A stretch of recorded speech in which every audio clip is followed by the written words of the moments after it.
How to organize your fridge like a pro but still make it functional? Let's get into it. Step 1, draw your fridge. This really just helps you see exactly how you want your organization set up and what's going to be most functional for your space. Step 2, container placement. I always like to place containers before I start organizing to make sure I have enough bins for everything. Now it's time to start stocking your fridge. I like to group specific items together so that everything flows and it's easy to access. One pro tip I have is to go grocery shopping beforehand so you really get a feel of how the fridge will look throughout the week, and this is how everything turned out. Organize my fridge with me.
So simple, but yet people find this fascinating when they come into my house, and they also think that I am a sociopath, that I take the time to do this once a month. But you know what?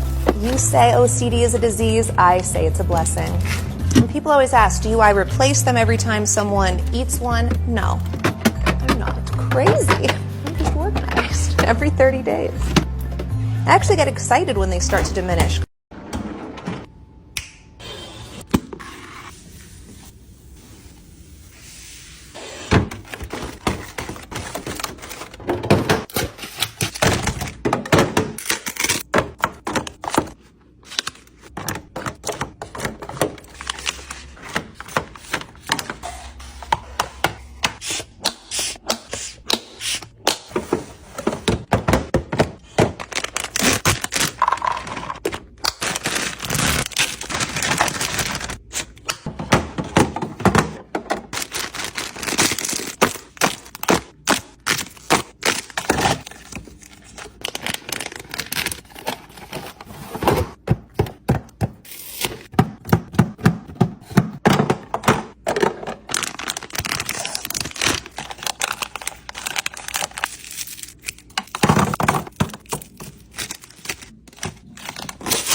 Coming at you with a Dollar Tree find. You need to check out your organizational bin section at Dollar Tree because look at these fridge organizers that I found. They're little slip-on shelves to add extra storage. They even had one specifically for eggs with the little divots. See how neatly that slips on? The possibilities are endless. They also had those soda rollers, which you can actually use for the kids' snacks like string cheeses, yogurts, and other things. But of course, they're meant to hold sodas and anything in a can.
I already know I'm not the only one that has a fridge that looks like this. A side-by-side fridge especially is probably the hardest to organize because everything always ends up in the back, things go bad, you always have to throw it out. So let's get this organized. I know you guys have probably seen organization bins, but these are a game changer. If you haven't already tried drawer organizers, they're the best because you don't have to take out the entire bin if you want to reach something, and it allows you to store stuff so you can see everything all the way in the back. You want something that is super easy accessible. So this drinks container rolls the drinks right to the front. And then if you have a moment, I highly suggest just pre-washing and cleaning all of your fruits and veggies, getting them ready, and packing them away in little containers like this. The containers stack right on top, and they are perfect for the things that need to be sealed in an airtight container. And for the rest of the drawers, I'm just going to be filling them up with all my everyday items. Vegetables for my salads, ingredients for my cooking, or some fruits for my kids to snack on. Storing them in these containers, you guys, is a game changer, and it will last you for weeks in the fridge this way. This bin right here, I just filled it up with Aaliyah's favorite snacks like her yogurt and her cheese, and then I'm just stacking the rest of my essentials. Alright, are you guys ready to see this? Look at how organized and clean, and my brain just loves this. I mean, especially compared to before, this is so much more of an efficient way to utilize organization in your fridge, but I hope that this gave you some much needed fridge organization inspiration. You know that there's a right way to organize your fridge for optimal food safety. As a general rule of thumb, the more likely a food is to make you sick, the lower in the fridge it should be stored. That's why I'm storing my meat and dairy on the bottom shelf of my fridge, and then the middle and top shelf I have my leftovers, eggs, and ready-to-eat foods. Raw meat should never be stored above your ready-to-eat foods because then you risk any juices dripping down and contaminating your containers. And make sure that your fruit and vegetable drawers